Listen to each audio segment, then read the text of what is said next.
आता आपल्या आवडत्या मालिकेचे संपूर्ण भाग मालिका प्रसारित झाल्यानंतर लगेचच पाहू शकता फक्त सन नेक्स्ट वर. भारतातील प्रेक्षकांसाठी मोफत सेवा. ना अशी वेळ येणारच नाहीये,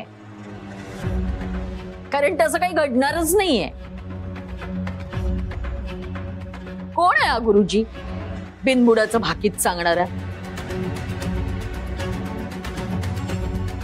इथे हिच्याच नशिबाचा पत्ता नाहीये आणि ही देवांशच्या आयुष्यात जाणार आणि त्याचं नशीब फळफळणार. मूर्खपणा सगळा.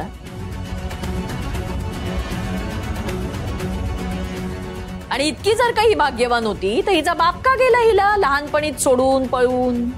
बास मामी,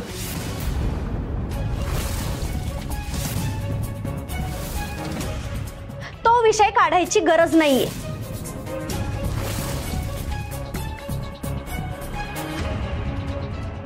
तू मला सांगणार माझ्या घरात मी काय बोलायचं ते? जाग जा. देवांश जहागीरदार नावाची लॉटरी आपल्याला लागत नाही म्हटल्यावर तडतड उडतीयेस ते कळतंय मला. छी, असला विचारही माझ्या मनात येत नाही कधी.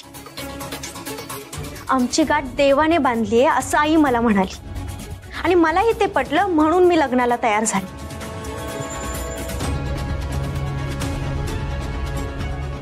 खरं तर पैशाची हाव तुम्हाला आहे म्हणून तर माझ्या जागी अंजलीला उभं केलंस ना.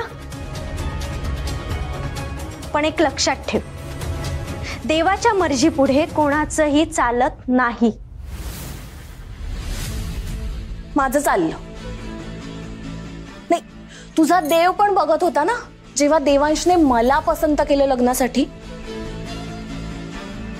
तो नाही आला मध्ये. सो आता तू पण देवांश आणि माझ्या मध्ये येण्याचा प्रयत्न करू नकोस, कळलं? एक मिनिट, मी नाही तुमच्या मध्ये आली आहे, तू आमच्या मध्ये आली आहेस. माझ्या चांगुलपणाचा फायदा घेतलास तू, फसवलंय मला. देव तुम्हाला कधीच माफ नाही करणार. ए बास हा, खूप झालं तुझं लेक्चर. मला जे करायचं होतं ते मी केलं, ते पण तुझ्या नाकावर टिचून केलं.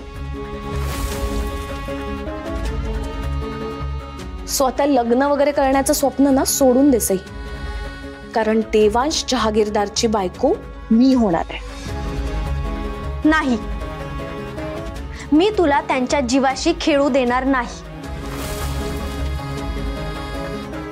सत्य काय आहे ते मी लवकरच देवांश सरांना सांगणार आहे आणि तुमचा सगळा डाव त्यांच्या समोर उघड करणार. जास्त बोललीस ना तर जीभ हासडून हातात देईन.